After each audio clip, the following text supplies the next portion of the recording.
And I'm so excited to be here with two of my favorite writers who I somehow convinced to write about horse girls, which was a great achievement unto itself. So we're going to start with just like a really quick sampling from each essay so that everyone here can just get a feel for the language and some of the subject matter. Maggie, do you want to start? Yeah, sure. So this is from a few pages into my essay, but I think kind of gets at what it's about. Fear was a part of riding from the beginning. I was afraid when the horse scooted or bucked or spooked, afraid when the jumps got higher, afraid when my trainer suggested I go for a trail ride because you never knew what was going to happen out there among barking dogs and lawn sprinklers and bushes that abruptly disgorged speeding rabbits or flapping clouds of doves.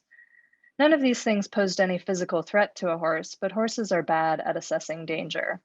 Some people think it's a sign of stupidity that a 1,000-pound animal might leap into the air and race away when, say, a breeze rolls an empty paper cup along the ground. But in terms of evolution, the reaction makes sense. As a prey species, prehistoric horses' survival hinged on reacting swiftly to unexpected movements and sounds. Horses who ignored the rustling grass as the saber-toothed tiger crept closer were less likely to stay in the gene pool than those that bolted. This was an animal I could relate to. Thank you. T Kira? Thanks, Maggie, and thanks, Halimah. I'll read a few pages into mine as well. Recently, someone brings up National Velvet, the horse. The horse wasn't velvet, I say. Elizabeth Taylor was. The horse was pie. I don't love horses, but of course I do. I did as a child and as a teenager and as an adult and especially now. Sometimes it feels as if I was meant to love them, and I am possessive in that love. When I'm in the presence of the basic horse story, a rage thickens in me. You don't deserve that story, I think. You don't even know. But of course my love too is the problem. How many times were my horses there to deliver me to a dream, a goal, a peace everybody knew? I'm a teacher these days, and I tell students often, if there's a problem, write into the problem. I'll stop there. Thank you. So I want to start by getting both of your kind of overview, the evolution of your story with horses and what you first thought of when I asked you to contribute, like what that first horse girl phrase like triggered or brought up in you. T Kira, if you want to start. Sure. So I've had many journeys with horses, as I think many people in this anthology, we share that. And I was a very young equestrian hunter jumper, and then I tried rodeo, barrel racing, and jockeying, and then quit for a long time and came back to it, as is a theme in this book. So that's like a very summarized version of my journey, and my relationship to horsemanship and horses is very like complicated and prickly. And I think so much of what we see in media, in movies and television shows is the same narrative over and over again, that the horse comes and heals the person, and the horse is this kind of like majestic outline being that, as I've joked, is like the manic pixie dream girl in media now that just delivers somebody else to like through their journey as a prop. So being introduced to the concept of an anthology about horse girls, it took me a minute. I'm a huge fan of Halimah's editorial gifts and writing gifts, and so as soon as I realized, like, okay, I can trust this person and this editorial vision in the hands I'm in. But the term horse girls and the idea of writing through horses was really complicated and scary to me. The first piece we worked with. Halimah and I worked together on an essay for this collection was a piece that was actually pulled from my memoir because I ended up not being able to write a horse essay in my memoir. I just had all these scraps that I had taken out because they felt too sentimental or too dark or too simple.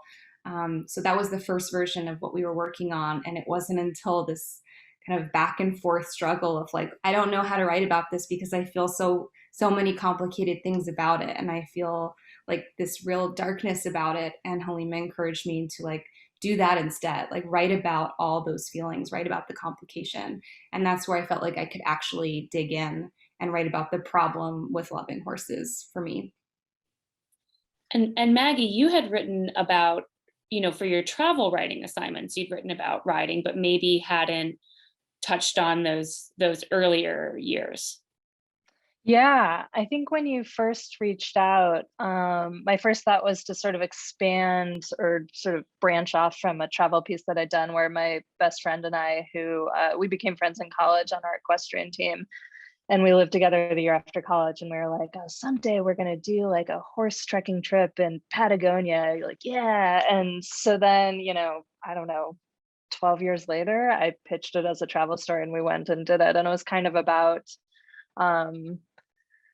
just sort of feeling your age a little bit and returning to this thing that once meant so much and having lost a lot of your skill, but like still feeling it there. And so that was my first thought. But then as I sort of went to maybe start writing, I just was like, no, I think what horses mean to me in the context of my life starts much further back. And it's always been something where, my essay is a lot about being a timid child and in some ways like a fearful person, and how horses really doing hunter jumper and equitation really forced me to power through a lot of fear and just sort of do it anyway, and how that sort of precept has kind of worked its way into other areas of my life over time. But it was kind of my first experience with taking risk knowingly and purposefully, and sort of learning to live with it. But T Kira, I loved your essay so much, and it's really that darkness. I think like I was just glad you articulated it, because it underlies so many of my horse memories, and even like watching the Olympics, you sort of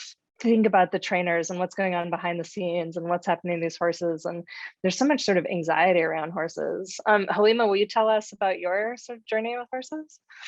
Sure. So I think, it was something I was really into until I went to college, and then kind of left because I was like, I'm going to be a serious person now, and I'm not going to be, a horse girl, or I'm going to, I want to be a writer, I want to be an editor. And I felt a lot of embarrassment about it. And just kind of didn't really talk about it. Like my friend the other day was saying that we'd been friends for maybe a couple years, and then I first mentioned kind of my background with horses, and she said it was like the juiciest detail she didn't know about me.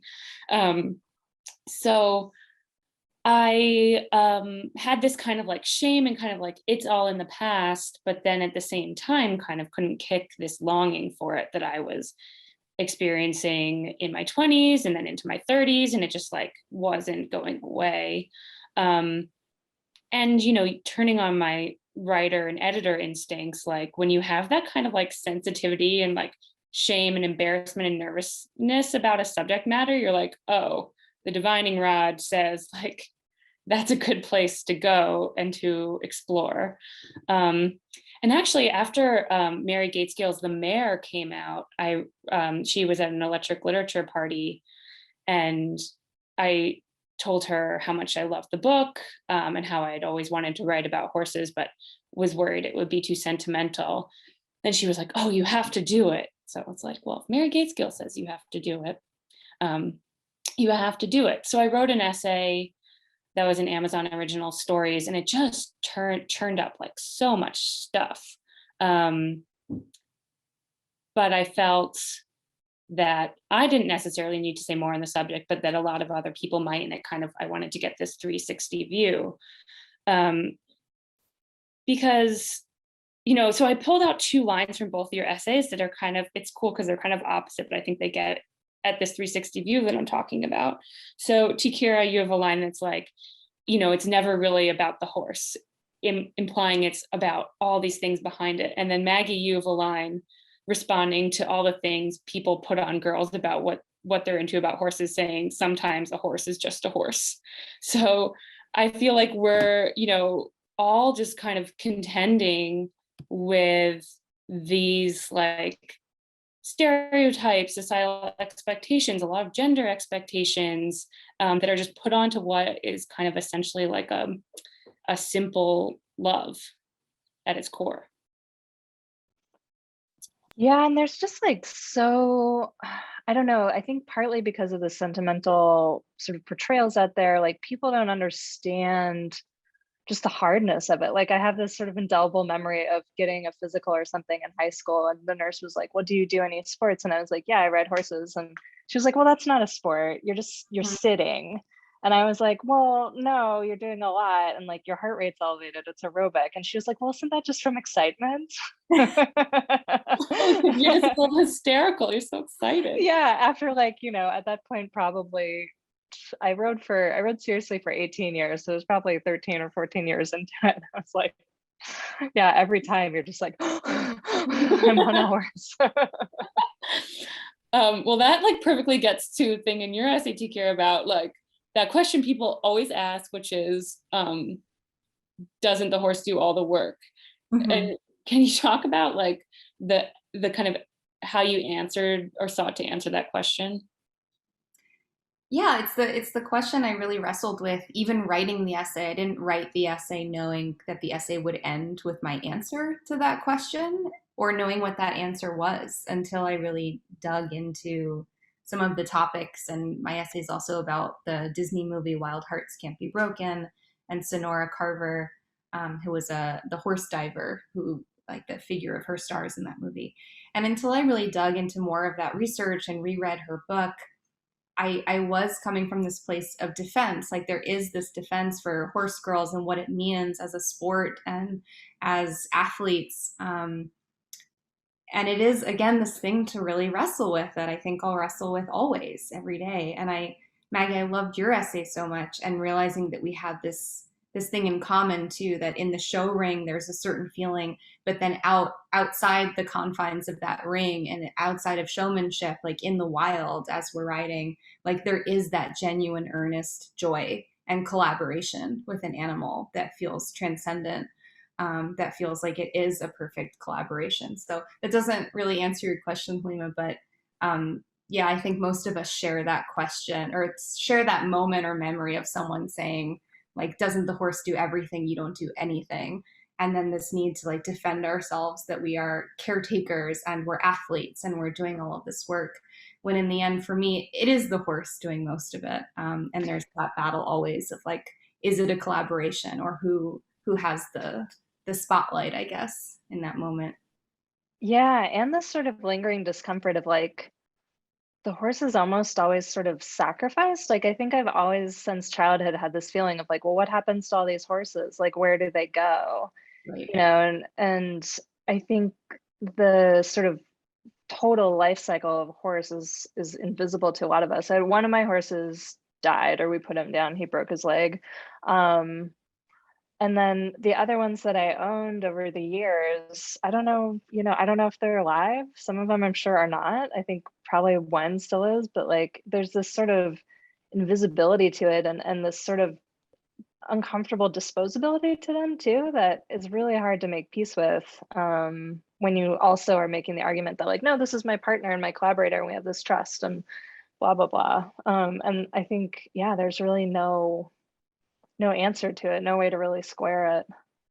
Yeah. And another thread, that kind of common thread in both of your essays, was this journey to figure out how to enjoy riding apart from all of the pressures that are put on you as a young person. Like Maggie, you were competing through college, and T Kira, you trained to be a jockey, you're doing all these different kinds of sports, but yet, I don't know, I struggle with that too. Like I didn't want to get back into riding because I was like, it has to be all or nothing. If I'm not competitive, if I'm not really good at it, I don't want to be like some loser trotting, like adult amateur, like trotting around the ring.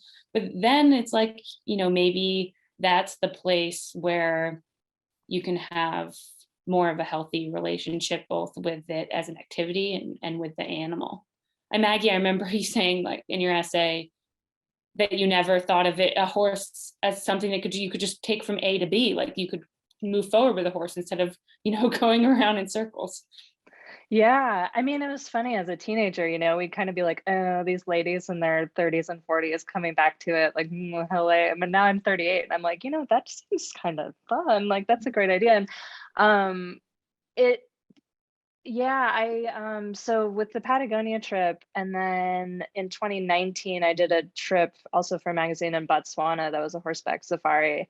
And to sign the requirements for riding, and this was in my essay, were like, you have to be able to gallop out of danger. And I sort of thought like, fuck, I better like get back in shape a little bit, because that just means you can't fall off if a animal is chasing you. And so there's this little barn in my neighborhood here in LA, and I found a trainer, and I bought like a lesson package, and I took a couple lessons, and it was fine. And then I think the third lesson, I was so proud of myself because I dug out my tall boots, and they still like barely fit, but were super tight. And I was like, no, I'm gonna do this. And so I was jumping a crossrail, and the horse refused, and I just went like right over its head and landed on the crossrail. And I think just the heel of one boot hit my ankle bone through the other. And I could feel my ankle just immediately starting to like turn into, you know, a grapefruit sized thing. And so that was the end of sort of practicing before this ride. I just had to leave on this trip after my ankle kind of went down without any chance to like, you know, get back into it and fix that. But in Africa, I was like, with these horses, we were totally out in this wild environment. There are other animals around, doing their thing. And it's an amazing way to experience it, because you're not in a vehicle, you're not sort of emitting carbon, and you're not making noise. And so the hoofed animals in particular kind of think you're weird, but not so intrusive. And it was just like this revelation of being able to, you know, still use a horse, but to sort of go from one place to another and to accomplish something other than this sort of, you know, circles and circles and circles, and jumping over sort of fake things. And it was really eye-opening for me, as was the Patagonia trip. And I sort of felt more in touch with kind of the history of riding and horses. Mm. And T Kira, my understanding from your essay is that your wife Hannah also helped you to maybe get in touch with horses in a way that wasn't competitive.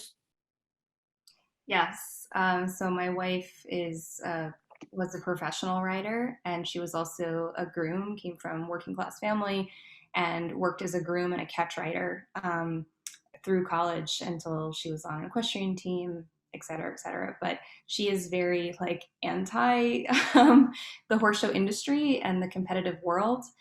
She was working as a trainer for young riders when I met her. When I came back to riding, she was a trainer, but she definitely kind of, all the suspicions I had about the horse show industry, she confirmed for me as an adult. And we had this moment when we first started dating, when my father died, the first year we were dating, where she, you know, she grew up on a little ranch and she has horses in the yard. And we just went for a ride through the mountains. And it reminded me of that moment in Maggie's essay where I'm like, wait, this is the point. It's not about the ribbons. It's not about like getting back in shape and doing the training. It's about the fact that we can mount these horses, these old horses in the yard, and just like go through the fields and go up this mountain just after my father died. And there is like this true transcendence between human and animal that does exist outside of that. And so I feel really grateful that she helped me see this other side of things, I guess. So I want to zoom out a little bit to just talk about some of the gender stereotypes that are involved in all this. Because, you know, girls is in the title, that was intentional. I don't think probably any of us identified as a horse girl in a positive way. Maybe it was something that we were called. And I was, so in, you know, the Olympics is going on, and the eventing is the sport I used to do, which is like a triathlon for horses, with dressage, cross country, and show jumping. And as in all equestrian sports, women and men compete equally, and they have done in that sport of eventing since the 60s. But this is the first year that a woman has won gold in that sport. And that's, you know, women have medaled. But I was thinking about that, and I mean, it's a completely unique distinction that women and men compete equally, especially with all this other like ridiculous stuff that's going on with about gender in the Olympics and hormone levels and you know, trans athletes and all this. And then here you have a sport where you know, everyone's competing equally, and yet it's an extremely gendered world with pretty severe gender stereotypes. On the one hand, you have horses that are completely like leveling out the field. I think a lot of writers in the book talk about leaving their bodies and genders behind, and just kind of being a human on horseback, relating to horses in this kind of like elemental, almost like primitive way.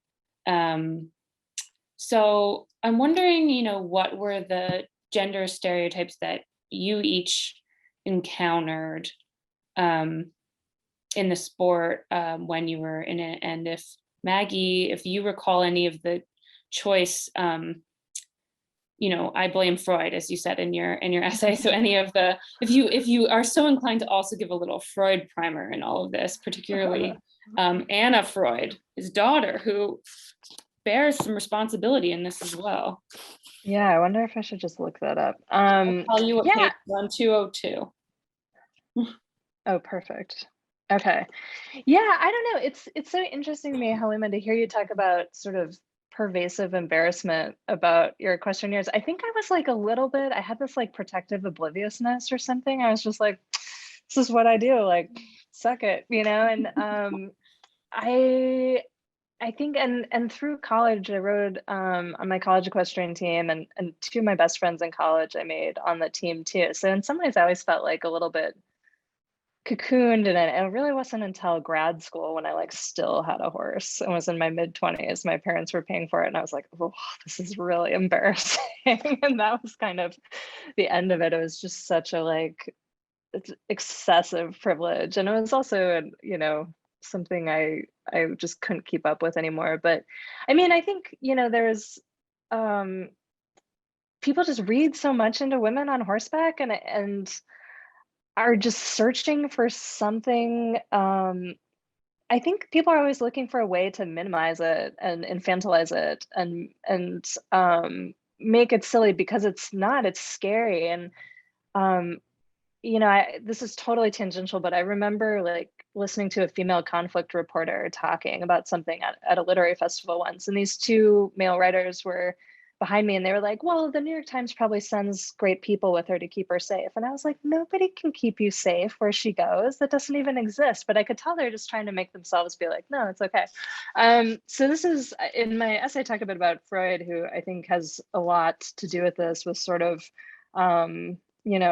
these sort of attenuated theories about everyone's feelings about horses having to do with the size of horses' penises. And then his daughter, Anna, in her writing says, quote, a little girl's horse craze betrays either her primitive autoerotic desires, if her enjoyment is confined to the rhythmic movement on the horse, or her identification with the caretaking mother, if she enjoys above all looking after the horse, grooming it, etc., or her penis envy, if she identifies with the big, powerful animal and treats it as an addition to her body, or her phallic sublimations, if it is her ambition to master the horse, to perform on it, etc.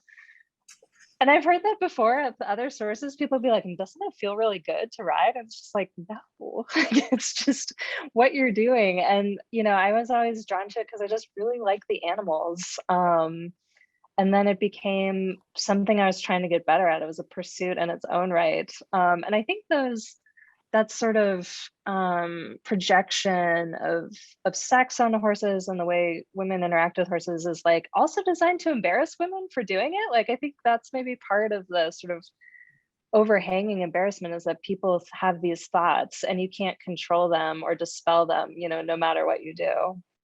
Yeah, you wrote this great line. When a love of horses gets conflated with romantic love or sexual passion, the underlying implication is that girls aren't capable of really knowing what they're interested in or what they want to do with their bodies. When you handed in your draft, I was like, yes, I didn't make this up. Like, this shit is weird. Yeah. Halimah, I'm looking at your just gorgeous introduction again right now, that moment with the outfit where you have a former boyfriend with the lesson and he's just, I thought you would be wearing the outfit. Yeah. I keep going to that, and I think that is such a moment that all of us are like, oh, like the way it can be sexualized too, or that it becomes this like fashionable thing when really it's just like, no, it's not about the boots are great, but they're painful and they're awful, and we've covered ourselves in baby powder to get them on. And everyone, this introduction is like the most beautiful anthology introduction I think I've ever read. Oh my God, thank you so much. So gorgeous. Oh, thank you. I remember telling you that I was like, I want to write about like horses dying and how they die with time. And you were like, yeah, do it. And then I had to rein it in a little bit. My editor was like, this is really morbid because I also had this whole thing. So it's a film. They don't, I guess it's based on a book. They shoot horses, don't they?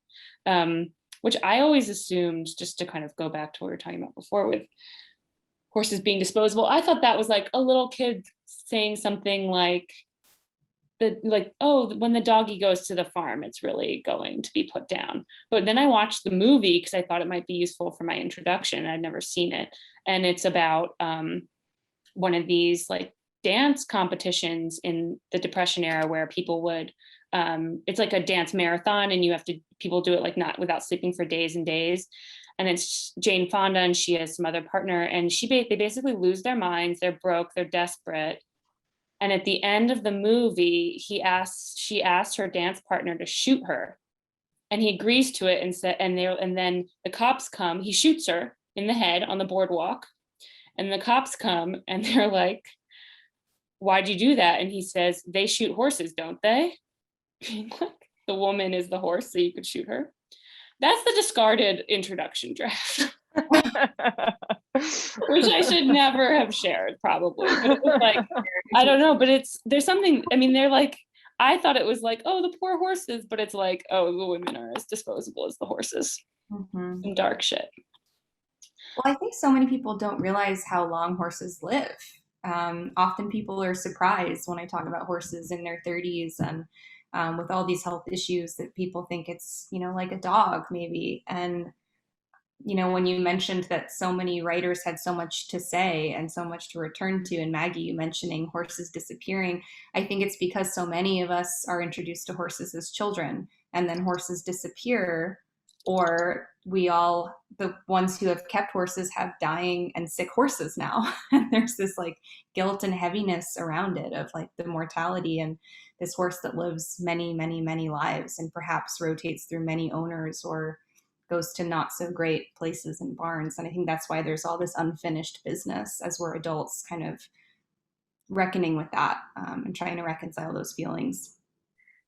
So there's no questions in the current Q&A currently, but if you want to get those in, anything about horse death or like whether women get sexual pleasure from riding or about the essays or the collection, we can take some questions. But in the meantime, we can just keep chatting a little bit. Can I ask you something? Oh yeah, sure. I'd love to know, as curator and editor here, like, did you have a very specific vision? And as the essays came in, did your vision for the book kind of change or become something you maybe didn't expect, or exactly what you expected and wanted? That's an interesting question. I think I sort of had like a hypothesis, and then, my hypothesis being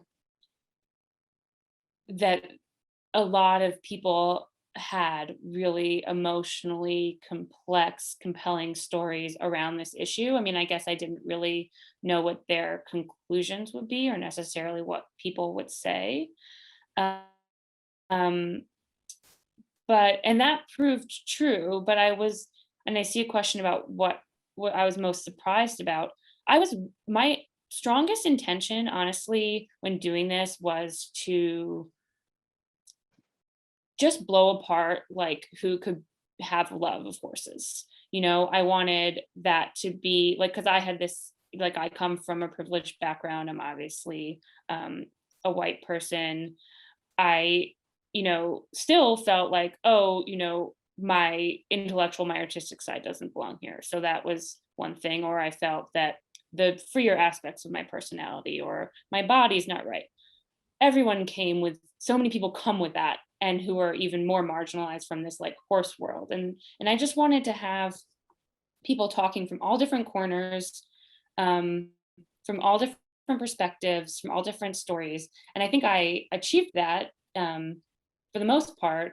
But then it was so cool to see all the commonalities between the stories anyway, and between some of the sentiments, like even really specific echoes with like language or with certain feelings or certain specific things that people attached onto. And so that was really rewarding and also surprising, because the point being, it being like the point of this 360 view where like no two essays are the same, no two contributors are the same. They have like kind of as little on paper in common as possible, but then seeing like that the emotional resonance was so often. I'm sorry, I got distracted. Hi, Ruby. I'm excited. My kid is watching, who loves unicorns.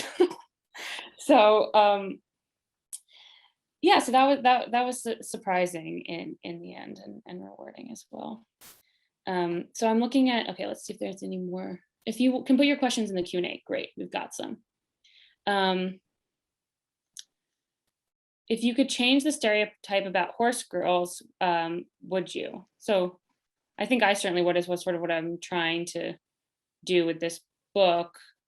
Although it's not like I want to change it so then we can all say we're horse girls proudly. It's sort of like I want to be like, this isn't really the thing you think it is. Doesn't exist at all. Anything to add to that, either of you?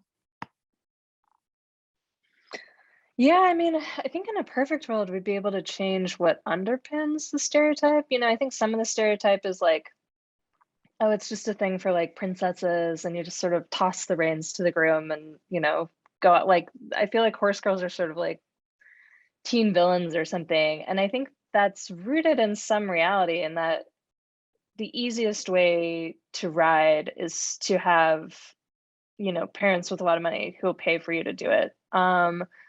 And I would wish that it would be a more inclusive sport, with more pathways in, and that more people could do it or try it or encounter horses. But at the same time, I think that stereotype, even for the people to whom it most closely applies, is there's just no way to do it in a serious fashion where you're not doing something really hard. And dangerous, and also that takes a lot of dedication. So, you know, I don't know. I think it's the stereotype in some ways is reflective of a larger problem. Yeah. I think to echo both of you, it's both things. It's I think you do such a beautiful job like dismantling this idea and stereotype in the book. And at the same time, would I change, you know, the stereotype and ideas? I wish people paid more attention to like the exclusivity of that, and like who can have access to horses and animals in the natural world, and how even things like the clothes and the gear. I mean, it's really, really difficult.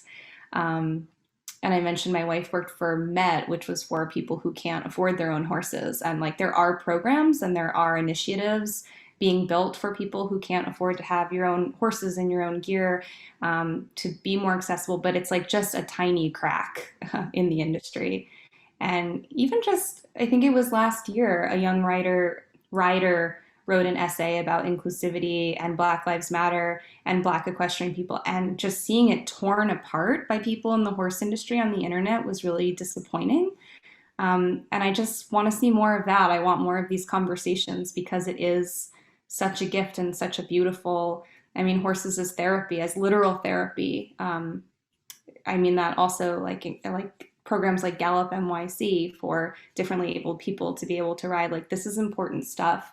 And I think if we can really throw a spotlight on that and who has access to that, I would love to see that happen moving forward.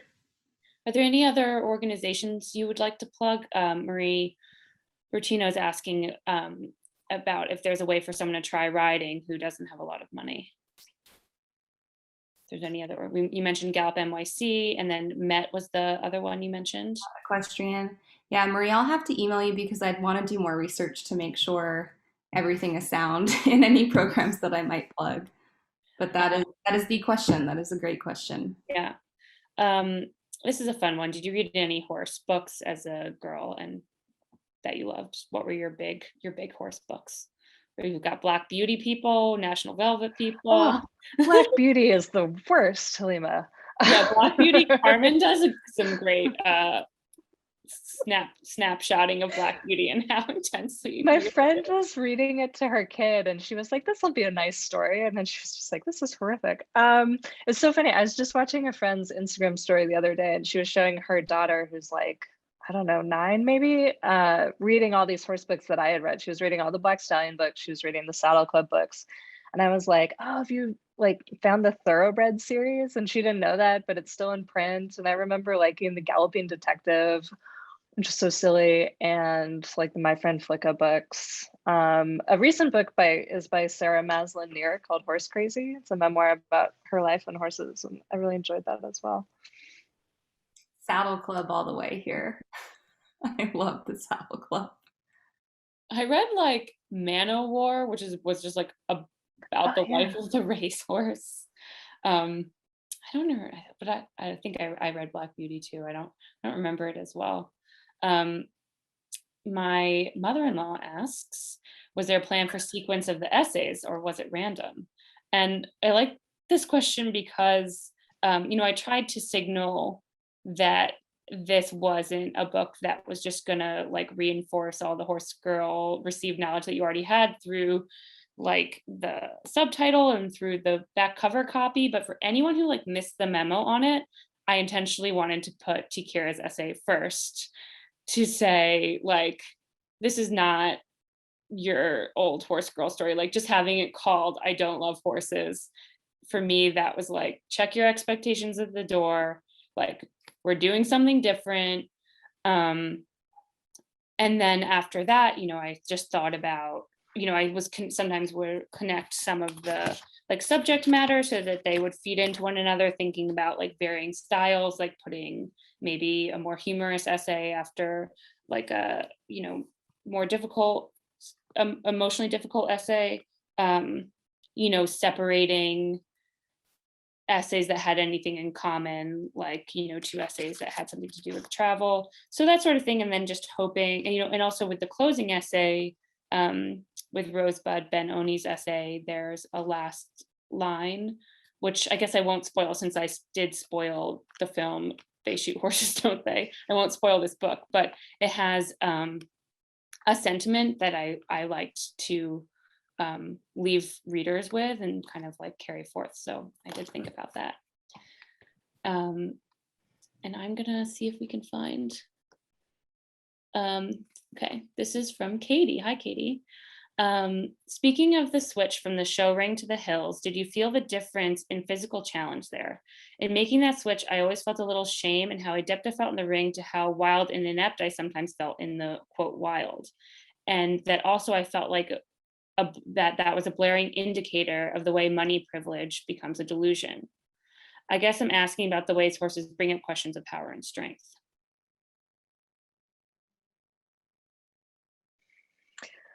I felt both my sort of trekking on horseback experiences, I was completely decimated physically. I was so sore and so tired. Some of that I think was just being out of riding shape because I hadn't been riding for years in the way I used to, but also just the endurance quality of it was really different. And I also felt, I felt really nervous and timid, and like in Patagonia, we, climbed through these sort of like the tree roots would be everywhere and the horse would be picking its way.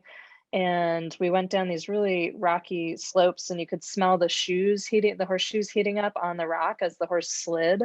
And the horse seemed so confident. It was a different kind of trust. I had to be like, this animal knows this place. It knows what it's doing. It's on its way to where it wants to go, and they, perk up when they saw our sort of destination. And I had to sort of, just change. I think when you ride competitively, you're trying to control everything.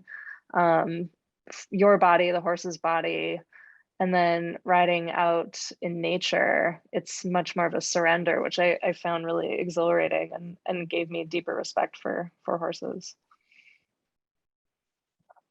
I think it's, yeah, I was thinking about some of this question of like, the people with endless resources, if they can kind of fudge skill. I was thinking about this in regards to Jessica Springsteen, daughter of Bruce Springsteen, who's competing in the Olympics. and it's just, and this kind of goes back to the question of access, like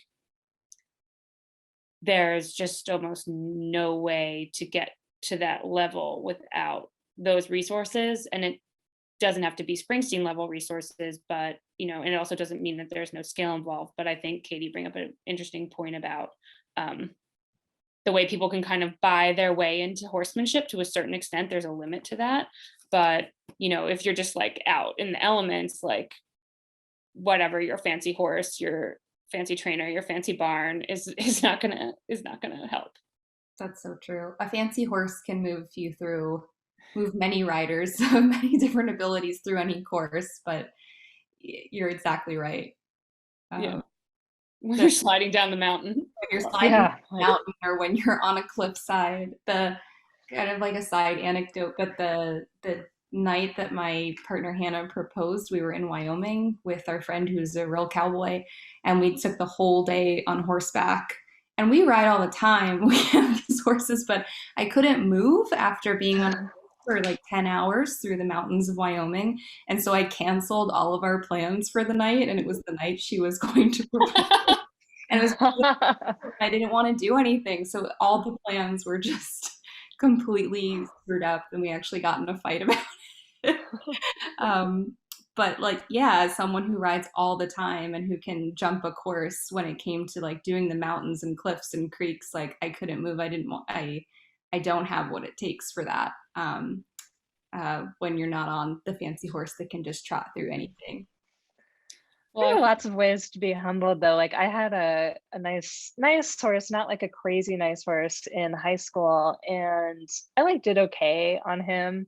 And there was a girl who rode sometimes with my trainer, would meet her at shows, and she was like super, super, super, super talented and had almost no resources. And she just hustled. She just rode other people's horses, and she'd win, and then the horse would be more valuable. And so she rode my horse and like almost won the USED finals. Like it was so far beyond what I could have done on the same horse. And it was just this real lesson. And like, yeah, I just didn't have it. And I knew that. And then I think a couple years later, when she was in her early 20s, she went to the World Cup finals. I was like, got the talent, got the yeah, good, back it up. Yeah. Well, I think we all still have a little bit of our cowboy fantasies. I probably do. I've never realized them, but that will be a subject for another event where we could talk about the origins of America, and American ideals and obsessions. And Alex Marzano-Lesnevich's essay is a good one for that in the collection. But I think, we're just past time. We didn't get to all the questions, but hopefully we kind of gestured towards them with our conversation. But I'm so grateful to you both for, being early yeses. I think both of you agreed to contribute before I even had a book deal. And it was just so rewarding to collaborate with you on your essays, just in the behind the scenes way of being a sounding board. And I'm really proud of what we put together, and for a weird small part of the world where people care about this and people care about animals and writing and literature and expression and language and gender and ambition, like whatever we're dealing with, whoever that's for, maybe a slightly bigger group than I thought. I'm glad that for what we're contributing to that conversation, and I'm thankful to you both.